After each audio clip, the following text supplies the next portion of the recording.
पता चलता है ना, उसे हम रस कहते हैं।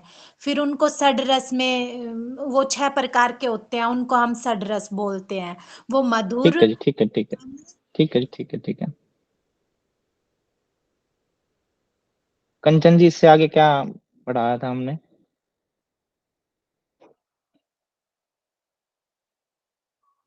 सर इसके बाद पंच महाभूत और रस के बारे में पढ़ा था। नहीं तो पूरा सी को एक ही जगह पकड़ लेते हैं हम। ठीक है, ठीक है, ठीक है, कंचन जी। अदिति जी, इससे आगे क्या पढ़ा था, कोई बताएगा? अदिति जी कैमरा ऑन करके बताएंगे।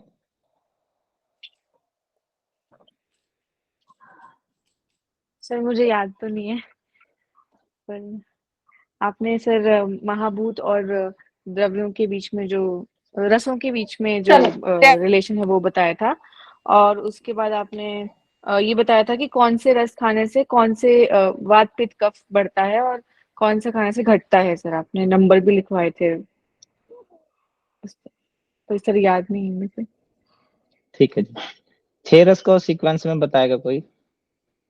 अमिता जी बताएंगी। Yes sir. मधुर, अम्ल, लवण, कटु, तिक्त, कषाय। ठीक है जी, बहुत बढ़िया। इससे आगे देविका जी बताएंगे। मधुर रस, अम्ल, लवण, कटु, तिक्त, कषाय। तिक्त रस को क्या बोलते हैं?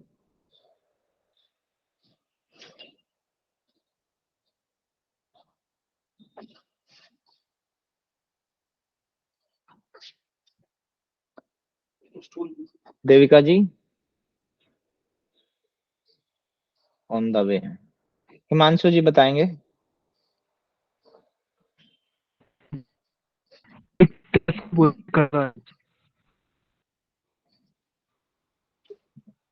प्रियंका वर्मा जी बताएंगी।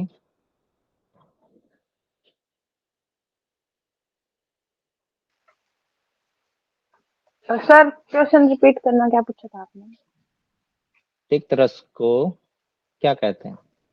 कौन से रस होते हैं तिक्त में? क्या? खट्टा सर। ठीक है जी, बहुत जैसे बढ़िया। आपने बताया। अमल किसको कह? हाँ ठीक है, खट्टा बोलते हैं। अमल रस को क्या कहेंगे प्रियंका जी, वर्मा जी?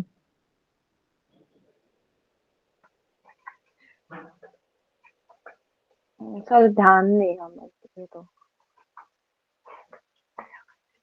ये तो गलत बात है जी आपकी। प्रियंका कुशवाहा जी बताएंगी। यस सर, तिक्त रस को कड़वा कहेंगे।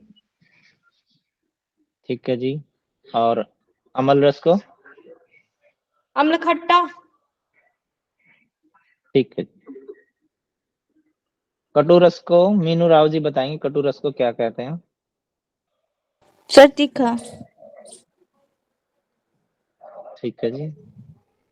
इन रसों का मलों से क्या संबंध है? सोनाली सैनी जी बताएंगी कैमरा ऑन करके।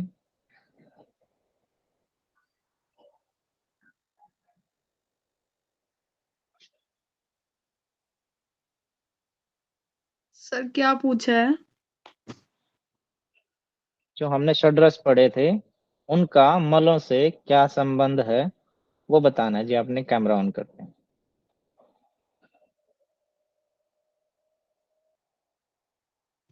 सर मैंने पढ़ा नहीं है। ओ, पद्मा जी बताएंगी। कोई बात नहीं, आप ध्यान रखिए। जी सर।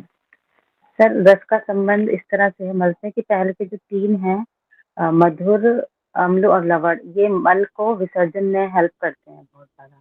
और बाकी के जो 3 हैं, ये उसको धारण करने में, मतलब उसको धारण करने में, उसका कैसे बताऊं मैं? विसर्जन करने में बाधा उत्पन्न हाँ। करते हैं। हाँ, बाकी के बाधा 3 होती क्या है। है जी? बाकी के 3 क्या है? कटु, तिक्त, कषाय। ठीक है, बहुत बढ़िया। लक्की जी बताएंगे। मल जो जी हमारे सर। षड्रस हैं उनका धातु से आपस में क्या संबंध है? धातु का संबंध मधुर, अम्ल, लवण का धातु की वृद्धि में सहयोगी होती है। और हम्म, कटु, तिक्त, कषाय धातुओं की क्षय में सहायक होती है। ठीक है जी। और क्या पढ़ा था, कोई बताएगा?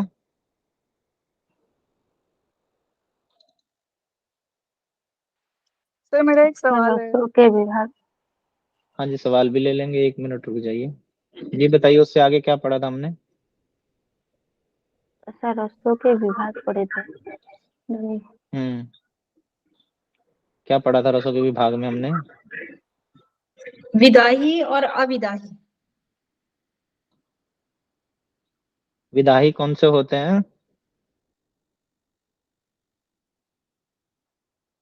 विदाही जो रस पाचक के समय उदर में जलन उत्पन्न करते हैं उसे विदाई कहते हैं। हम्म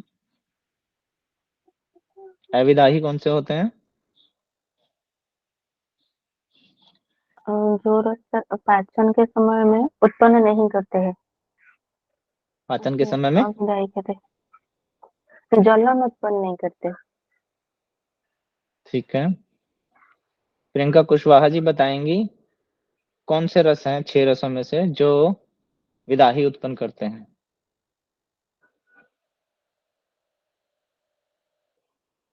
आप लोग कोशिश करा करिए कैमरा ऑन करके बताने की। अम्ल, लवण, विदाही रस, अम्ल लवण और अम्ल लवण, मधुर अम्ल लवण मधुर मधुर नहीं, अम्ल लवण कषाय। ये क्या करते हैं? मधुर अम्ल कटु सर, ये विदाही रस है। ये तो कहीं गिना दिए जी आपने।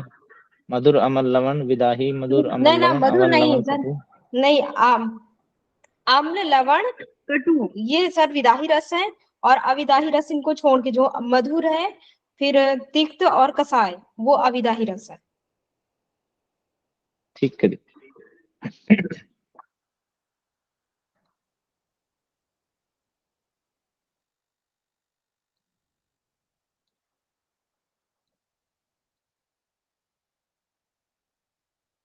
मेरी स्क्रीन विजिबल है आपको? Yes sir. जी सर।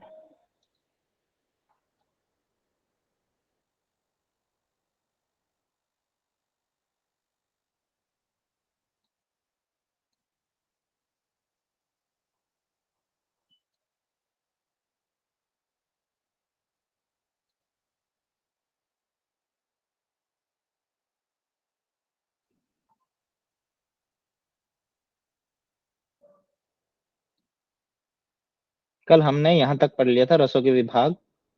ठीक है, जो हमारे 6 रस हैं उनको फिर से 2 भागों में बांटा गया है, और वो 2 भाग हैं उनके, एक विदाही भाग होता है, एक अविदाही भाग होता है। विदाही भाग वो होता है जिनका सेवन करने से शरीर में जलन पैदा होती है, पित्त बढ़ता है, गर्मी उष्मा बढ़ती है, वो विदाही में आते हैं। और जो शरीर को शांत रखते हैं, जलन उत्पन्न नहीं करते, वो अविदाही रस होते हैं। विदाही रस होते हैं हमारे अमल लवण कटु। ठीक है, अब बच गया क्या? तिक्त कषाय मधुर या मधुर तिक्त कषाय, ये आ जाएंगे हमारे अविदाही में। ठीक है जी। उसके बाद पढ़ते हैं हम आज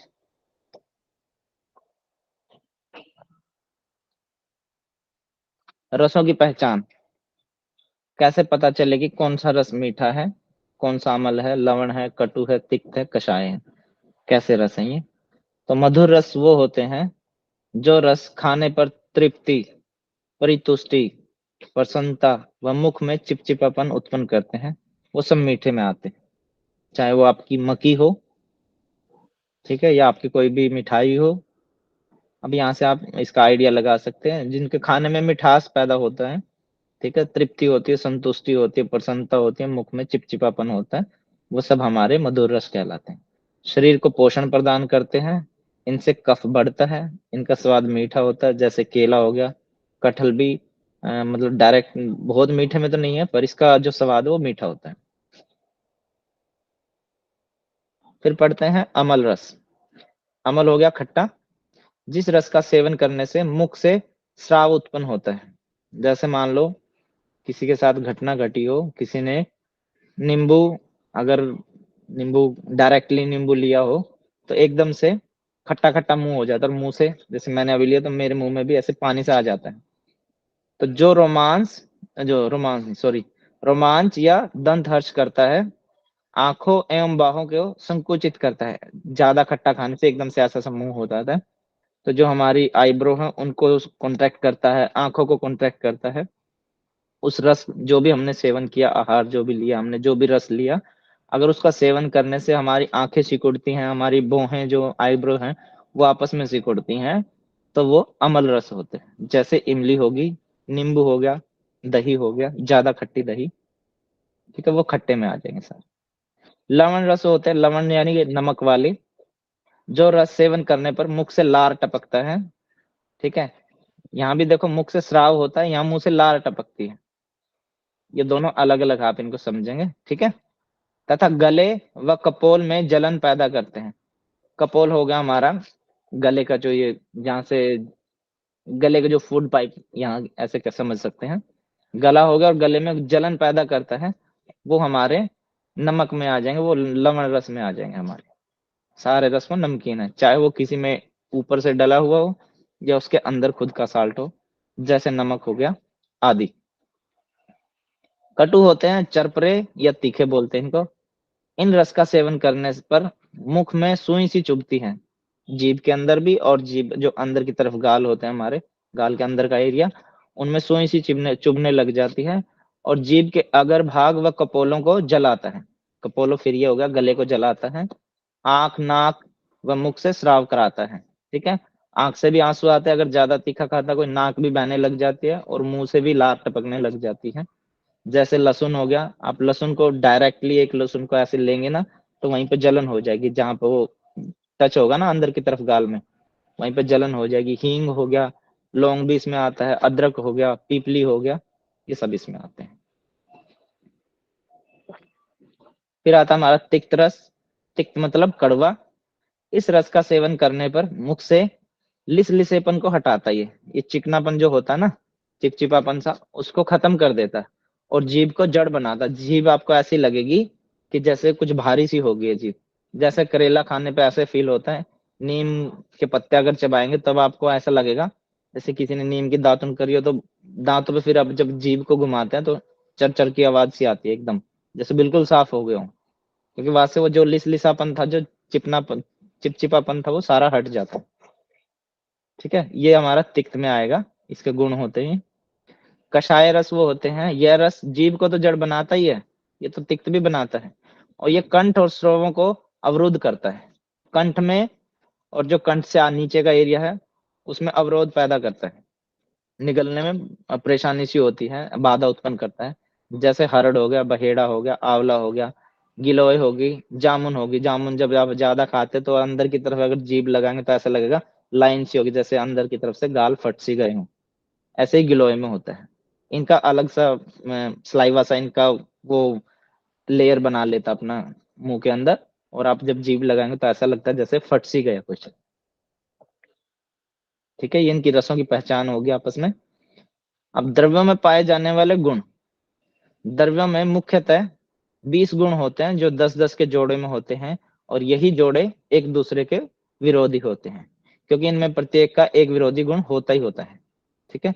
जैसे कोई औषधि या कोई भी आपने आहार लिया, कोई गुरु होगा तो उसका अपोजिट भी मिलेगा आपको, कोई ना कोई हल्का भी मिलेगा। गुरु मतलब भारी, लाइट मतलब हल्का। मंद हो गया कोई, मंद होगा तो उसका तीक्ष्ण भी होगा। स्निग्ध होगा कोई चिकना होगा, ज्यादा ऑयली होगा तो उसका रंध्र भी मिलेगा आपको, ड्राई भी मिलेगा। शीत होगा तो आपको उसका गर्म भी मिलेगा। श्लेषण हो गया गमी गमी टाइप सा, तो उसका खुरदरा भी मिलेगा आपको, ठीक है। कोई सांद्र होगा, ज्यादा ठोस होगा, ठोस या भारी एक ही वर्ड है पर यहाँ अलग अलग लिख दिए हैं, तो उसका लिक्विड फॉर्म भी मिलेगी। कोई सॉफ्ट होगा, ये सॉलिड है, कोई सॉफ्ट होगा तो यहाँ हार्ड भी मिलेगा आपको, ठीक है। यहाँ आपका सूक्ष्म होगा तो स्थूल भी होगा, स्थिर होगा तो चंचल भी मिलेगा, चर या चंचल भी बोलते हैं इसको। विशद होगा, विशद यानी के चिपचिपापन नहीं होगा, यहाँ चिपचिपापन भी होगा उसका। ये एक दूसरे के ऑपोजिट मिलेंगे, ये गुण होते हैं इनके। और ये बहुत सारी चीजें ऐसी होती हैं जिन्हें हमें पता नहीं होता ये खानी चाहिए नहीं खानी चाहिए, कुछ का पता भी होता फिर भी खाई जाती हैं। तो जैसे शादी वगैरह में हम जाते हैं तो वहाँ रसमलाई भी खाते हैं, पकोड़े भी खाते हैं, कड़ी पकोड़ा भी खा लिया, फिर कोई खट्टी चीज भी खा ली, फिर से फिर मीठी चीज खा ली, फिर कोई खट्टी चीज खा ली, फिर कोई दूध की बनी आइटम खा ली, ऐसे ही चलता रहता है। ये सब गुण द्रव्यों में भौतिक दृष्टि से नहीं अपितु औषधीय दृष्टि से पाए जाते हैं। वैसे देखने में आपको नहीं लगेंगे, पर इनका जो औषधीय गुण है वो है ये 20 गुण, जो 10-10 के जोड़ेंगे। जो पदार्थ देर से पचते हैं वे गुरु कहलाते हैं, और जो शीघ्र पचते हैं वो लघु कहलाते हैं। ठीक है, यानी कि ये सारे मतलब एक ये इसका ऑपोजिट मिलेगा ही मिलेगा। ये देर से पचने वाली चीजें होगी, ये जल्दी से पचने वाली चीजें होगी।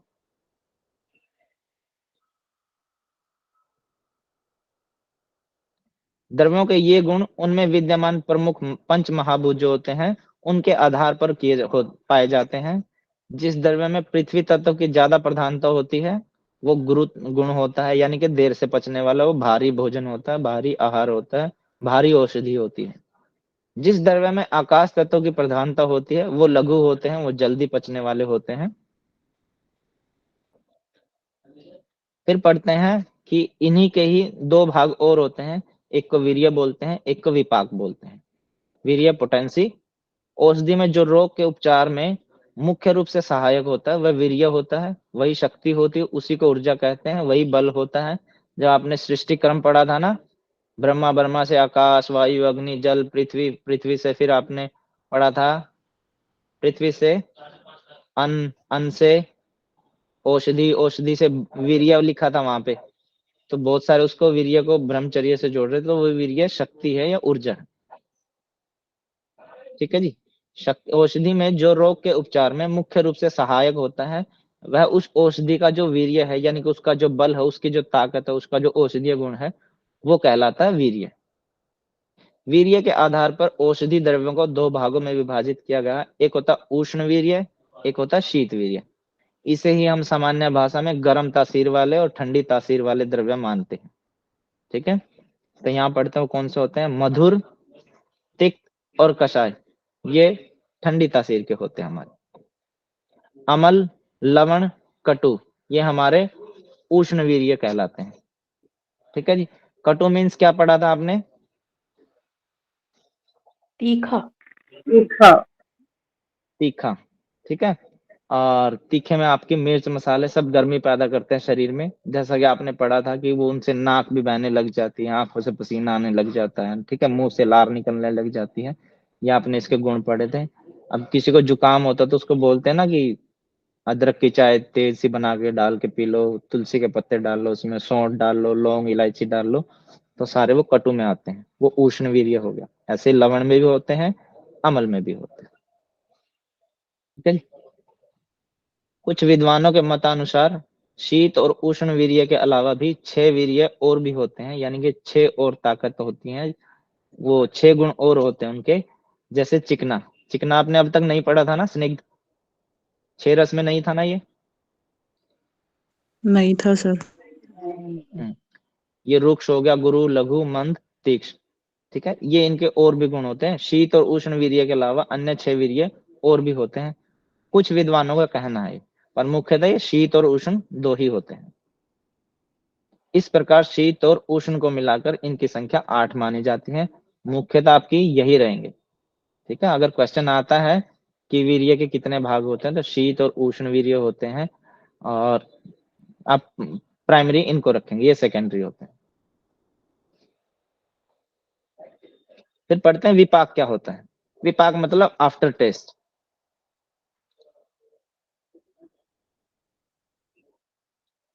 अब कोई मेरे को एक व्यक्ति कोई भी सामने आके ये बताइए, किसी ने नीम के पत्ते खाए हैं?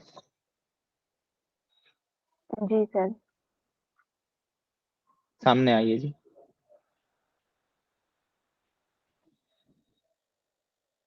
नीम के पत्ते खाते हैं, मुंह का टेस्ट कैसा होता है जी? सर मुझे अच्छा लगता है। अच्छा लगता है, नहीं लगता, वो बात अलग उसका है। टेस्ट टेस्ट कैसा होता है? टेस्ट जब आप नीम के पत्ते खाते हैं तो टेस्ट कैसा होता है उसका? नीम का टेस्ट कैसा होता है? सर कड़वा होता है। कड़वा। और जब आपके नीम के पत्ते, मान लो हमने 10 15 20 पत्ते खा लिए, उसके 5 7 10 मिनट बाद जब पत्ते आपके नाम मात्र से मुंह में रह जाते, बाकी आपके निगल लिए होते हैं, तब आपका टेस्ट मुंह का कैसा होता है? जी, अलग होता है। हाँ अलग होता, अलग होता क्या है? सर कसैला सा हो जैसे जाता है। नहीं सर, जैसे कि आंख आंख बंद कर देना और जीभ को बाहर निकल कर जो लाल वाल बाहर निकाल दे, ऐसी हो जाती नहीं है। नहीं, आप अपना एक्सपीरियंस नहीं बता रहे, आप तो किताबी बातें बता रहे हैं।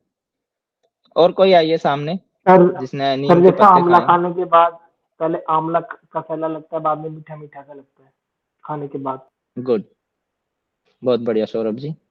और कोई आइए सामने जिसने नीम के पत्ते खाए हो, जो बहुत सर मीठे का शौकीन हो, वो आइए सामने, जो बहुत मीठे का शौकीन हो। मैं उनमें से एक हूँ। कोई और आए सामने। जी सर, नीम का पत्ता भी कैमरा बाद ऑन में करें, कैमरा ऑन लास्ट। करिए जी नवीन जी अपना। जी सर नीम का पत्ता भी लास्ट में से मीठा लगता है सर। ठीक है, कोई और आइए जो मीठे का शौकीन हो। बहुत मिलेंगे मीठे के शौकीन तो। मीठा सर मुझे यस भी सर, हम भी हैं। हाँ प्रियंका जी आइए सामने। Yes sir. आप मीठा के शौकीन हैं। मीठा खाने के कुछ देर बाद, मान लो आप जो भी आपकी फेवरेट डिश है, वो खाने के बाद जब वो फिनिश हो जाती है, तब आपके मुंह का टेस्ट कैसा होता है? सर मीठा ही रहता है। नहीं रहता, आपने फील ही नहीं किया। और कोई आइए सामने। हाँ जी सर। जी सहदेव जी बताइए। ये नीम के पत्ते खाने के बाद ही यहाँ खड़खड़ाहट सी रहती है, कुछ समय बाद हम देखते हैं ना उसकी खारापन सा, तो वो अलग ही फीलिंग है जब खाते हैं और उसके बाद। नहीं, मीठे का शौकीन आइए कोई सामने। मीठे एग्जाम्पल का से शौक आपको फीका जल्दी चीजें याद होंगी। फीका हो जाता है मुंह, मीठा खाते हैं तब तो ठीक है, उसके बाद में थोड़ा मन अलग होता है, मीठे से अलग। हैंड रेज करिए, कौन है मीठे का शौकीन?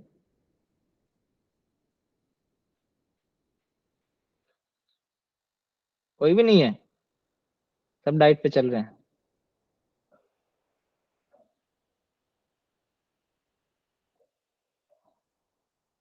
सर चलो मीठा मैं खाने बता से देता हूँ। मन भर जाता है, मतलब ज्यादा नहीं खा पाते हैं। ऐसा होता है कि बस अब और कोई चीज होगी ना, जैसे नमकीन होगा तो वो और खा सकते हैं, उसको एक बार कंज्यूम करने के बाद उसकी क्वांटिटी फिक्स रहती है कि उस क्वांटिटी के बाद आप नहीं खा पाओगे वो। नहीं, यहाँ सर मन की बात नहीं हो रही थी, यहाँ टेस्ट की बात हो रही है। मीठा ये खाने के बाद आपका टेस्ट कैसा होता है? जी जया जी बताइए। सर मेरी आवाज आ रही है? हाँ पूरी आ रही है जी, आप बताइए। सर मीठा खाने के बाद थोड़ी देर के बाद हमें मुंह में अलग टेस्ट, जैसे थोड़ा सा कटुक लगने लग जाता है, जैसे चाय पीते हैं मीठी, तो चाय पीने के बाद फिर थोड़ी देर के बाद टेस्ट चेंज हो जाता है, कड़वे की तरफ शिफ्ट हो जाता है वो चाय के ऑपोजिट। शौकीन आइए कोई सामने। ठीक है, कुछ कुछ हद तक ठीक है आप। चाय तो पीने वाले मिलेंगे। सर मुंह में एक चाय के शौकीन चिकनाहट है? महसूस होती है, चिकनाहट महसूस होती है। नहीं है कोई भी चाय का शौकीन? No sir. अरे सर हारने जाए शौकीन तो है दुनियादारी, बट सबसे अभी तक प्यारी ना, चाय हमारी। सर हम्म। अभी तक किसी ने रियलाइज नहीं किया होगा टेस्ट का। अब करेंगे इस क्लास मैं के बता देता बाद। हूँ। हाँ इस क्लास के बाद करना। मीठा खाने के बाद आपका टेस्ट कड़वा होता है। चाहे आप कोई भी मीठा खा लीजिए, जब मीठा थोड़ी देर के बाद, जो फिनिश, चाय पी के देख लीजिए, चाय के थोड़ी देर बाद आपका मुंह कड़वा हो जाएगा। मुश्किल से 5 7 मिनट लगते हैं, आपको देंगे मुंह में कड़वापन स्टार्ट हो जाएगा। ठीक है, जो भी हमने इनटेक किया, जो भी आहार या औषधि ली, उसके बाद वो वो तो हमारे मुंह में रही नहीं। उसके निगलने के बाद कुछ देर बाद एक अलग से टेस्ट आता है, उस टेस्ट को विपाक बोलते हैं। ठीक है जी।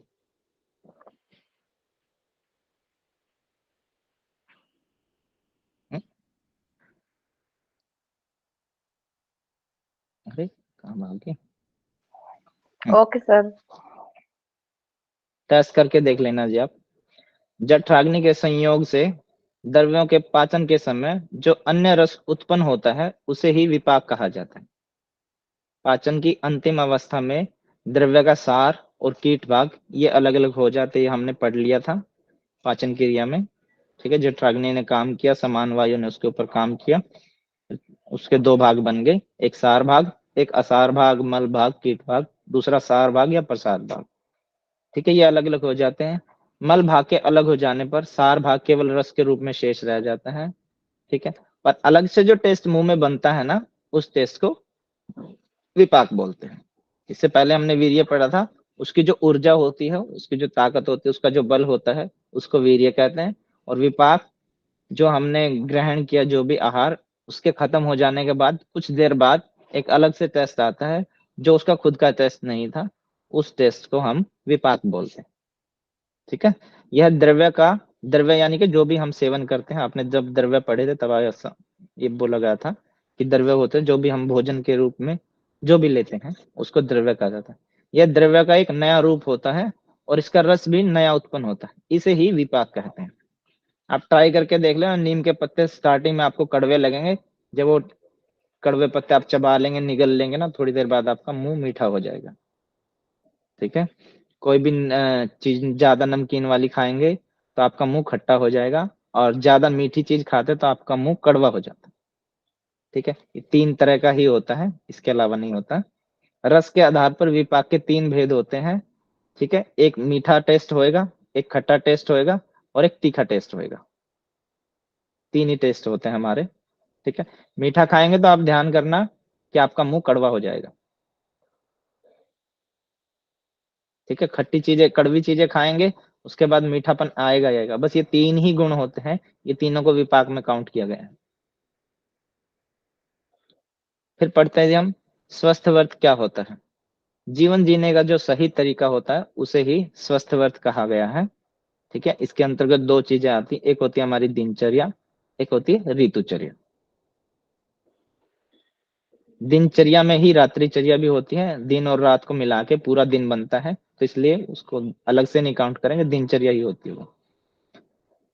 त्रिदोष के असंतुलन होने से ही शरीर में रोग उत्पन्न होता है, ये हमने पढ़ लिया था। जो भी हमारे 3 दोष हैं, जब वो इम्बैलेंस होते हैं, कोई भी दोष एक बढ़ गया या घट गया, तो उनका जब असंतुलन होता है शरीर में रोग उत्पन्न होते हैं। ठीक है, इन दोषों के असंतुलन की साम्य अवस्था बनाए रखने के लिए, ये असंतुलन हो गए हैं तो इनको वापस से सम अवस्था में लाने के लिए, बनाए रखने के लिए आयुर्वेद में दिनचर्या और ऋतुचर्या में आहार विहार का उल्लेख किया गया है, जिसे ही स्वस्थ व्रत के नाम से जाना जाता है। तो स्वस्थ व्रत में आपका क्या आएगा, दिनचर्या भी आएगी और आपकी ऋतुचर्या भी आएगी, दोनों आएंगे। इन दोनों को मिला के स्वस्थ व्रत कहेंगे, और दिन और रात दोनों की चर्या को मिला के दिनचर्या कहेंगे। अब पढ़ते दिनचर्या कैसी होनी चाहिए हमारी, क्या होना चाहिए दिनचर्या में। ठीक है, हम स्टार्टिंग से लेते हैं। दिन के समय हम जो भी आचरण करते हैं उसे ही दिनचर्या में गिना जाता है, उसे ही दिनचर्या कहते हैं। सबसे पहले होता है जागरण, ब्रह्म मुहूर्त में उठना चाहिए, ये आयुर्वेद कहता है। और जिनको सेक्सुअल ज्यादा प्रॉब्लम है तो उन लोगों पे बहुत अच्छे से काम करता है, ब्रह्म मुहूर्त में उठना चाहिए। ठीक है, बाकी इसकी डीप नॉलेज चाहिए तो आप कॉल कर सकते हैं, मैं आपको बता दूंगा। फिर उठने के बाद ये मुख धोना आ गया। बिस्तर त्यागने के बाद स्वच्छ जल से मुख धोना चाहिए, कोई गर्म पानी नहीं होना चाहिए, बिल्कुल चिल्ड वाटर भी कोई ऐसा मेंशन नहीं किया गया है। नॉर्मल जो आप जमीन से पानी, अगर कुएं का या जिसका भी आप डायरेक्ट जमीन से पानी निकलता वो तो नॉर्मल मिलेगा ही आपको, गर्मियों में सामान्यतः ठंडा होता है, सर्दियों में अपने आप वो गर्म निकलता है। फिर भी अगर जैसे सर्दियों के दिन है, किसी के सप्लाई का पानी आता है तो उसको थोड़ा सा नॉर्मल कर लें, हल्का सा उसका ठंडापन है वो निकल जाए और वो गर्म की तरफ ना जाए, जब वो बीच में आ जाए तब उससे मुख अपना धोना चाहिए। उसके बाद उषापान, मुख धोने के पश्चात 1 से 4 गिलास जल बासी मुंह पीना चाहिए। यहाँ पे आपने मुख को धोना है, आपने कुल्ला नहीं करना, ब्रश नहीं करना है। ठीक है, मुख धोने में। उसके बाद आपका बासी मुंह है, उससे ही आपको पानी पीना चाहिए, और पानी आपको या तो आलती पालती लगा के, चौकड़ी लगा के तभी पीना चाहिए, या कागासन में बैठ के, जिसको उगड़ू बैठना बोलते हैं, या उस आसन में। 2 ही आसन है, खाने के भी और पीने के भी। तो इनमें आपको पानी पीना है, ठीक है। 1 से 4 गिलास पानी पीना है। भले आपको मोशन फील हो रहा है, फिर भी आप उसको कोशिश थोड़ी देर रोक के पानी पी सकते हैं। आहिस्ता आहिस्ता आप इसकी आदत डालते हैं। और पानी आपके लिए बहुत अच्छा होता है, पानी का पीना। ये आपका एंटी एजिंग का काम करता है, आपकी एज को रोक के रखता है। मतलब फेस पे आपकी एज दिखती नहीं है इससे, पानी पीने से झुर्रियां, छाइयां, ये चीजें नहीं आती, कॉन्स्टिपेशन नहीं होती, ड्राइनेस नहीं होती, डैंड्रफ वगैरह बहुत सारी प्रॉब्लम है जो इसी से कवर होती है। एसिडिटी बहुत काफी हद तक इससे ठीक होती है। खाली आप पानी पी लिए। उसका मैं बता दूंगा आपको कैसे पीना होता है। उसका वेट भी अकॉर्डिंग टू वेट होता है, किसने कितना पानी पीना चाहिए पूरे दिन में। और जी 1 से 4 गिलास पानी पीना चाहिए। और जब भी पानी पिए तो आपने देखा चिड़िया कैसे पानी पीती है? Yes sir. कैसे पानी पीती है जी? सर वो ना धीरे धीरे पीना चाहिए। अरे धीरे धीरे पीना चाहिए वो अलग बात है, चिड़िया कैसे पानी पीती है मैं ये पूछ रहा हूँ। सर वो एक बार पीती है फिर बैठ जाती है, फिर थोड़ी देर में चोंच फिर डालती है फिर बैठ जाती है। कुत्ते को पानी देखा किसी ने पीते? कुत्ता कैसे पानी पीता है? वो जल्दी जल्दी। जीभ पानी जीभ से पानी नहीं सर, पीने का कुत्ता तरीका जल्दी होता है। जल्दी नहीं पीता है। पानी पीने का तरीका मैं बताता हूँ आपको। 1 सिप लिया आपने, उसको मुंह में घुमाइए ऐसे करके, फिर उसको निकलना आपने। फिर दूसरी सिप ली, मुंह में घुमाइए, फिर ऐसे लीजिए। आप जो आयुर्वेद के जानकार होंगे ना, जो योग से रिलेटेड जो भी आप जिनको भी देखेंगे, प्रोफेसर जो होते हैं, जो योग के आचार्य हैं, जो भी होते हैं, उनको देखना, वो कभी भी गटक गटक करके पानी नहीं पीते, वो घूट घूट करके पानी पीते हैं। ठीक है। चिड़िया चोंच में इतना ही पानी लेगी, उसको पिएगी, फिर दूसरी चोंच से पानी उठाएगी, तीसरी चोंच से, फिर ऐसे करके वो पानी पीती। कुत्ता भी जीभ से चाटता है, फिर पानी पीता है, फिर चाटता है, फिर पानी पीता है, फिर ऐसे शेर होता है। तो आपने एक बार में एक ही सिप लेनी है, उसको मुंह में घुमाना है, मुंह के अंदर जो स्लाइवा होता है, स्लाइवा को अंदर लेके जाना है, वो एल्कलाइन होता है हमारा। ठीक है। ये हमारा उषा पान में आएगा। पानी पीने का सबसे अच्छा तरीका है, किसी को भी एसिडिटी हो आप करके देखिए, दूसरे तीसरे दिन से आपको आराम लगना शुरू हो जाएगा। बस उसमें कंडीशन ये है, आपने लक्षण और कारण पढ़े थे, जिनसे पित्त बढ़ता, उन चीजों को रोक लीजिए और ऐसा पानी पीना शुरू कर दीजिए, आपकी एसिडिटी खत्म। आपका पित्त अपने आप शांत हो जाएगा धीरे धीरे, वो यूरिन के थ्रू, पसीने के थ्रू, मल के थ्रू वो निकल जाएगा। उसके बाद मल त्याग है। काग आसन में मल त्याग करना चाहिए। उकड़ू बैठ के काग आसन आपने हट पर दीपिका घेरन संहिता में पढ़ा होगा, जो हमारे षटकर्म होते हैं कागासन में करने की एक क्रिया होती है उसमें। ठीक है। तो कागासन सभी को पता होगा, नहीं तो हिंदी पोर्ट में जैसे बैठते हैं वैसे बैठना चाहिए। आजकल वेस्टर्न कल्चर अपनाने लगे लोग, ये गलत है। ठीक है। उसके बाद दंत धावन है। दंत धावन सुबह शाम करना चाहिए। कटु, तिक्त और कषाय रस वाले जो भी वृक्ष होते हैं, या जो भी पौधे होते हैं, छोटे पौधे भी होते हैं, बड़े वृक्ष भी होते हैं, औषधियों वृक्ष की उंगली जितनी मोटी, लगभग 6 इंच लंबी, सीधा छिलका युक्त, उसके छिलके को, उसका जो छाल होती है उसको उतारने नहीं है, उस छिलके समेत ताजी शाखा को लेकर आगे के लगभग 1 से 2 इंच के भाग को चबाकर ब्रश टाइप बनाकर उसको उससे साफ करना चाहिए। इसमें नीम, बबूल, करंज, मालती आदि, ठीक है, उससे दांतों को साफ करना चाहिए। और ये होते हैं वो औषधीय वृक्ष। ठीक है। इनमें कुछ छोटे पौधे भी होते हैं, जैसे बहुत सारे छोटे पौधे भी होते हैं, किसी की जड़ की दातुन होती है, किसी की तने की होती है, कुछ छोटे पौधे तो कुछ बड़े पौधे, जैसे बड़े में नीम आ गया, बबूल आ गया, जिसको कीकर भी बोलते हैं। ठीक है। ये हो गया, इनकी दातुन हो गई। उसके बाद जीवा शोधन, जीवा निर्लेखन भी बोलते हैं इसको, जीवा शोधन, इनसे जीभ की सफाई करनी चाहिए। ठीक है। फिर होता है गंडूष धारण। जीवा शोधन के पश्चात तिल या सरसों के तेल से दांतों की मालिश करनी चाहिए, ताकि जो आपने ब्रश व्रश जो भी दातुन की है उससे आपको कोई पेन वेन ना हो। और यहाँ सरसों और तिल के तेल की ही बात की गई है, और कोई तेल नहीं यूज करना। उसके बाद अंजन होता है, अंजन काजल आदि लगाना, इनका अपना अपना कारण होता है।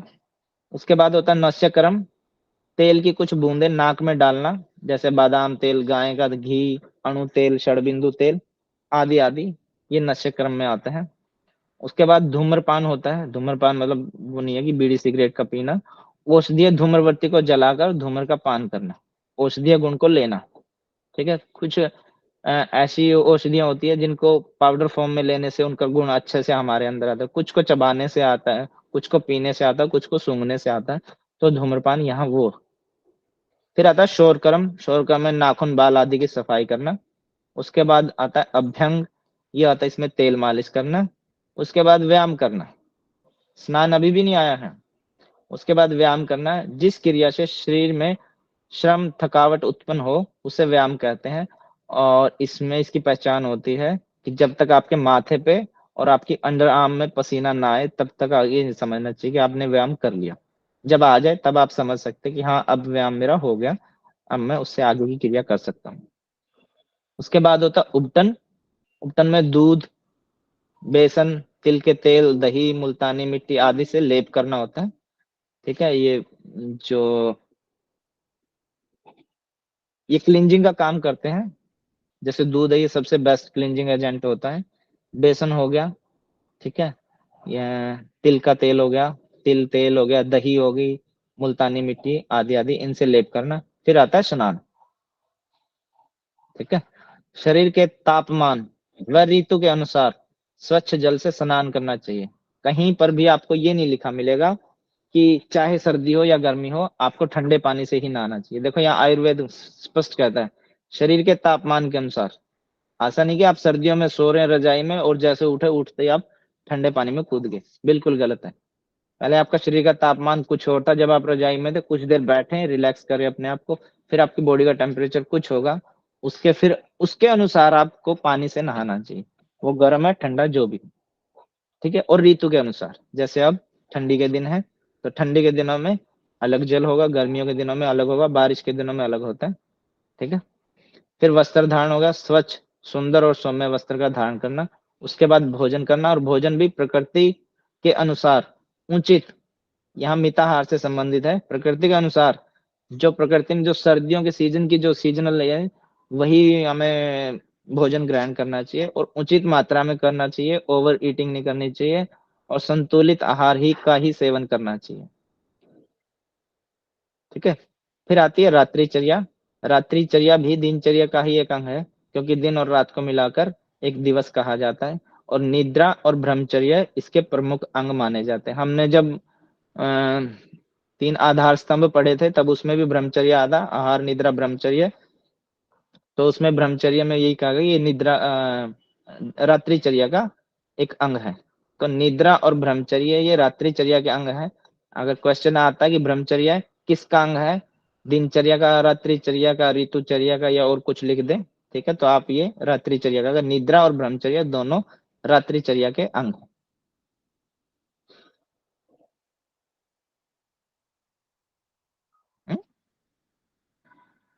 आगे का कहाँ गया?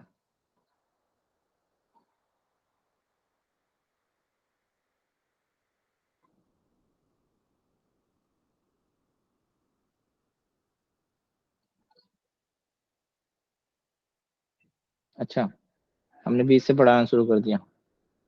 ठीक है, ये पीछे का कुछ रह गया था वो देखते हैं। इसको प्रज्ञा अपराध बोलते हैं।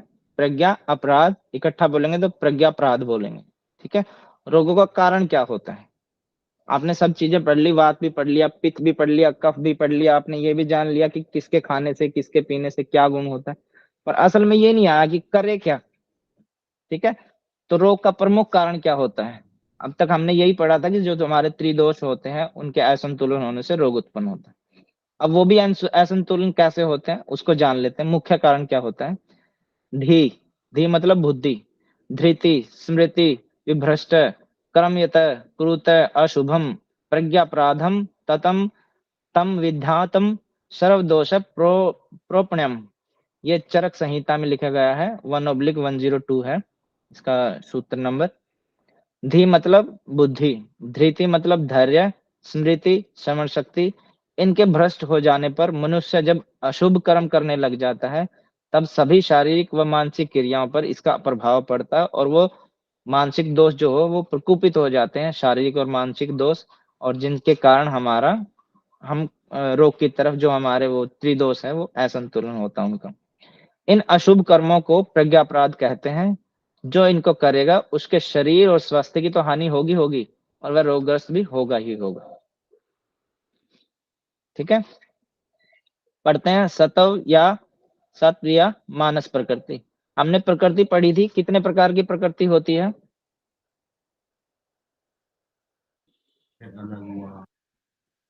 सर 3। सर 6। हाँ 6। 3 और 6 सर प्रकार की तो 3 आगे ली, और प्रकृति। बताइए। सर ऋतु तो सर 6 3 होती प्रकृति। हाँ जी, सर 3 प्रकार की प्रकृति। नहीं सर, वो बताइए बताइए। 7 हो गई शायद। वात पित्त कफ, वात कफ पित्त सर कफ। 7 प्रकार की पड़ी थी। 7 हो गई सर। चरक के अनुसार 7। 7 चरक संहिता के अनुसार जो प्रकृति होती है मनुष्य की, वो होती है 7 प्रकार की। पहली सत रज तम 3, और पहले वात पित्त कफ 3, और फिर वात पित्त पित्त कफ और कफ वात 6 होगी। 3 वो 3 ये, और लास्ट जो होती है वो सम्मिपातज बोलते हैं उसको। उसमें हमारे सारे दोष जो है तीनों की तीनों वो समावस्था में रहते हैं। वहां पढ़ाया गया था, वो किसी योगी श्रेष्ठ की होती है। अगर आप श्रीमद् भगवत गीता के अनुसार पढ़ेंगे तो वहां प्रकृति होती है हमारी 3 तरह की, सात्विक, राजसिक और तामसिक। ठीक है, आयुर्वेद के अनुसार, चरक संहिता के अनुसार 7 प्रकार की प्रकृति, श्रीमद् भगवत गीता के अनुसार 3 प्रकार की प्रकृति। कोई डाउट? No sir. ठीक है जी, इसको याद रखना है। सत्व या मानस प्रकृति। मानस प्रकृति 16 प्रकार की होती है। अगर यहाँ भी क्वेश्चन आता है कि प्रकृति, या तो ऐसे आएगा चरक संहिता के अनुसार, तब तो आपने 7 लिखना है। ठीक है, श्रीमद् भगवत गीता के अनुसार आएगा तो आपने 3 लिखना है। फिर आएगा सत्व प्रकृति या मानस प्रकृति, कोई एक दे सकते हैं, तब आपने यहाँ 16 प्रकार लिखना है। ठीक है, यहाँ पर्टिकुलर नाम दे दिया ना, मानस प्रकृति या सत्व प्रकृति, तो वो हमारी 16 प्रकार की होती है। मानस प्रकृति को 3 भागों में बांट दिया, और इन तीनों को 7, 6 और 3 भाग होते हैं। 7 और 6 13 और 3 16। बस आप इतना सा ही याद रखिए इसमें। ठीक है, वैसे मैं बता देता हूँ, सात्विक में ब्रह्म, आर्ष, महेंद्र, जिसको इंद्र भी बोलते हैं, यम, वरुण, कुबेर और गंधर्व, ये 7 प्रकार की प्रकृति है, ये सात्विक प्रकृति होती है। ठीक है, ये हमें मोक्ष की तरफ, अच्छे की तरफ ले जाने वाली होती है। ये होती है हमें लालच में बांध के रखती है, मोह माया में बांध के रखती है। आसुर, राक्षस, पिशाच, शार्प, पैत्र, शाकुन। और तामसिक होती है, ये हमें अंधकार की तरफ लेके जाती है, पाशव, मात्स्य और वानस्पत्य। फिर कुछ जैसे हमने षटकर्म पढ़े थे, तो षटकर्म से पूर्व कुछ कर्म होते हैं, उनको पढ़ते हैं। क्या कर्म होते हैं? तो वो होते हैं, एक स्नेहन, एक स्वेदन होता है। ठीक है, प्रधान कर्म होते हैं पंचकर्म, आपने सभी में पढ़ा होगा, पंचकर्मा होता है। वहां पे वमन क्रिया होती है, विरेचन क्रिया होती है, वस्ती होती है, नश्य होती है और रक्त मोषणक। ठीक है, इनका आपस में पंचकर्म से संबंध है। ये प्रधान कर्म होते हैं और इनके ये पंचकर्म होते हैं। वमन से कफ को दोष जो है वो दूर होता है। इससे होता तो पित्त दोष भी है, पर ज्यादा जो होता है मुख्यतः गिना जाता है वो कफ दोष, इससे दूर होता है। विरेचन से पित्त दोष जल्दी दूर होता है। वस्ती होगी, इससे वात दोष दूर होते हैं। नश्य हो गया, नाक में कुछ भी ड्रॉप्स डालना, जैसे आपने पढ़ा था, तेल, चढ़बिंदु तेल, गाय का घी, बादाम रोगन तेल, तो इससे कफ व मानसिक दोष दूर होते हैं। ठीक है, रक्त मोषणक होता है, ये दूषित रक्त को दूर करती है। इसमें आपने आजकल वो एक थेरेपी चल रही है, सर वो लीच थेरेपी इसी में है क्या? लीज थेरेपी, हाँ वो इसी में आती है, लीज थेरेपी। पहले फिश थेरेपी आती थी, एक छोटी छोटी सी फिश होती थी, उसको किसी कंटेनर में रखा जाता था, और उसमें कोई भी जिसका जो भी पार्ट है, वो जिसमें क्लोटिंग बनी हुई है, तो उसको वहां छोड़ते थे, वो फिश उसको एब्जॉर्ब करती थी, जो दूषित रक्त होता है। उसकी जगह आजकल वो जोक थेरेपी भी बोलते हैं उसको, लीक थेरेपी बोलते हैं, वो रक्त मोषणक में आती है। ठीक है, या ऐसे इसको पंचर करके उस नस को, उससे जो इम्प्योर ब्लड है या क्लोट हुआ है, गाढ़ा खून है, जो रुका हुआ खून है, उसको बाहर निकाल देते हैं। उसमें फिर डर होता है, वो जो हमारी वेन्स होती है वो चिपक जाती है। आपने देखो ना, जब किसी को चोट लग जाती है, खून थोड़ी देर आता है और उसके बाद वहीं खून रुक जाता है, वो इतना गाढ़ा बन के रुक जाता है। ठीक है, तो रक्त मोक्षणम में वो लीफ थेरेपी जो होती है वो आती है। कुछ पाश्चात कर्म होते हैं, कुछ पूर्व कर्म होते हैं। ठीक, पाश्चात कर्म क्या होते हैं? संसर्जन होते हैं, इसको आहार कहा जाता है। शमन कर्म होते हैं, द्रव्य में हो गया। और रसायन कर्म, जो रासायनिक औषधियां दी जाती है वो हो। एक सामान्य आहार हो गया, एक जो स्पेशल पर्टिकुलर उसके व्यक्ति के रोग को देख के कुछ औषधियां दी जाए, वो रसायन कर्म में आ गया। फिर पढ़ते हैं षटकर्म का और पंचकर्म का आपस में संबंध क्या है। षटकर्म हमने पढ़े थे, धोती वस्ती नेति, नौली त्राटक कपाल भाती या त्राटक नौली कपाल भाती, ये आगे पीछे होते हैं। घेरण संहिता और हठ प्रदीपिका में इनको आप अच्छे से पढ़ लेंगे। ये सीक्वेंस आती है, घेरण संहिता के अनुसार षटकर्म को बताएं, हठ प्रदीपिका के अनुसार षटकर्म को बताएं। तो आपने ये ध्यान रखना है, नौली किस में पहले आती है और त्राटक किस में पहले आता है। कोई बताएगा ये सीक्वेंस किसके हिसाब से है? सर हठ प्रदीपिका के सर हठ प्रदीपिका। हठ प्रदीपिका में नौली लास्ट में आती है और घेरण संहिता में नौली पहले आ जाती है, त्राटक बाद में आता है। ठीक है, तो धोती क्रिया का जो षटकर्म का जो भाग है, पहला धोती क्रिया, धोती क्रिया से जो हमारे शरीर पे इम्पैक्ट आता है वही पंचकर्म में वमन धोती से आता है, वमन क्रिया से। ठीक है, जो वस्ती से आता है वो वस्ती है ही सेम है दोनों। नेति से नश्य हो गया हमारा, नश्य में जो भी हम नाइट ड्रॉप्स ले, नीति का भी कार्य वही होता है। सिर दर्द और जो साइनस के रोग हो गए, जो हमारे जो मानसिक रोग हो गए, जल नेति से, रबड़ नेति से, उनमें काफी हद तक बहुत आराम मिलता है। ठीक है, ऐसे ही नश्य में होता है, और इसमें अणु तेल, षडबिंदु तेल, ये बहुत सहायक होते हैं। किसी को वो बोलते हैं ना हेडेक हो गया, और एक और बोलते हैं हेडेक से दूसरा क्या होता है, एक आधा सिर दुखना होता है, एक पूरा माइग्रेन हेडेक हो गया, साइनस की जिनको प्रॉब्लम है तो उसमें ये नश्य लिया जाता है। बहुत काफी हद तक इसमें आराम आता है। जलनेति करा के उसके बाद इसको नश्य क्रिया करवाते हैं, तो इनसे बहुत जल्दी आराम आता है। नींद अच्छे से आने लगती है, जिनको नींद की प्रॉब्लम है ना, उन लोगों के लिए बहुत अच्छी है, इससे मेमोरी बढ़ती है। त्राटक का कोई संबंध नहीं है पंचकर्म से। नौली क्रिया का वही संबंध है जो स्नेहन से होता है, और संवेदन का होता है कपाल भाती से, ये रक्त मोषणों से। ठीक है, कपाल भाती मतलब, वैसे तो कपाल किसको बोलते हैं? सर मस्तिष्क वाला मस्तक को बोलते हैं। ठीक है, ये कपाल अगर भाती होता है चमक, तो माथे की चमक उसको बोला जाता है। पर कपाल भाती को करने से स्वेदन रक्त मोषणों वाला वही कार्य होता है इससे, कि रक्त की शुद्धि होती है इससे। शरीर और मन के दोष, इनका आपस में क्या संबंध है? शरीर व मन का दोषों से आपस में क्या संबंध है? शरीर संबंधी जो दोष होते हैं वो वात पित्त कफ होते हैं, और मन संबंधी जो दोष होते हैं वो रजस और तमस होते हैं। देखो सात्विक को यहाँ काउंट नहीं किया गया है। रजस व तमस दोनों ही सत्व को दूषित करते हैं, ये दोनों मिलकर सत्व को दूषित करते हैं। ठीक है, रजस और तमस दोष में काउंट होंगे, सत्व काउंट नहीं होगा। अगर क्वेश्चन आता है सात्विक को या सत्व को, सत्व मन को दूषित कौन करता है, रजस तमस दोनों उपरोक्त सभी ऐसे आए, तो आपने ध्यान रखना इसका। आगे पढ़ते हैं शरीर के भेद, यानी कि शरीर का जन्म जो होता है वो किस तरीके से होता है, किस प्रकार होता था। योनि भेद से शरीर 4 प्रकार के होते हैं। योनि से रिलेटेड यहाँ जो हमारी जो 84 लाख योनियां बोली जाती है वो योनि है यहाँ पे। योनि भेद से शरीर 4 प्रकार के होते हैं। जरायुज, जरा मतलब जो गर्भ से पैदा होते हैं, जैसे हम हैं, गाय का बछड़ा, बैल, गाय बैल, ये जो भी होते हैं जीव। ठीक है, मनुष्य हो गया, गाय भैंस बकरी आदि, ये सब गर्भ से पैदा होते हैं, तो इनको जरायुज बोलते हैं।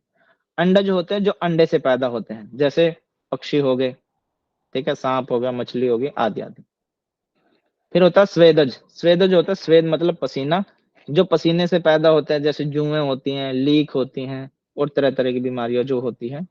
ठीक है, जो जीव होते हैं छोटे छोटे से, जो सामान्य आंखों से नहीं दिखते हैं, तो उनमें आते हैं। ये हालांकि ये बड़े होने पर दिख जाते हैं। तो ये स्वेदज होता है, पसीने की वजह से जो भी बैक्टीरिया बॉडी के ऊपर आते हैं उनको स्वेदज में काउंट किया जाता है। एक होता है उद्भिज, उद्भिज जो जीव प्रकृति को फाड़ कर निकलते हैं, जो जमीन से निकलते हैं, उनको उद्भिज कहा जाता है। जैसे पेड़ है तो ये भी जीव, पेड़ पौधे हो गए, केंचुआ होगा, ये जमीन के अंदर रहते। बहुत सारे ऐसे जीव हैं जो 2-2.5 फीट तक रहते हैं जमीन के अंदर। जब बारिश होती है तब देखा होगा ना, पाग वाग में बहुत सारे कीड़े और केंचुए, बहुत सारी, एक वो ट्रेन की शेप की होती है, ऐसे ऐसे वो बहुत सारे जीव ऊपर आ जाते हैं फिर वो। ठीक है, जैसे जैसे सूखा पड़ने लग जाता है वापस फिर वो जमीन के 2-2.5 फीट तक मॉइस्चर रहता है, फिर वो उसी में रहते हैं। फिर जब बारिश होती है फिर वो वापस बाहर निकल आते हैं। आज का इतना ही। आपका एक टॉपिक रह गया ऋतुचर्या का। ऋतुचर्या का टॉपिक आपको कल होगा। कल शायद और क्लास ना हो, शायद, क्योंकि परसों आपका टेस्ट है। तो कल आपकी एक आयुर्वेदा क्लास होगी, उसके बाद 2-3 दिन में बिजी हूँ, तो कल आपकी क्लास पूरी हो जाएगी आयुर्वेदा की। ठीक है जी। आज की क्लास से रिलेटेड किसी का कोई क्वेश्चन हो, कुछ समझ में ना आया हो, आप पूछ सकते हैं। जी अमिता जी।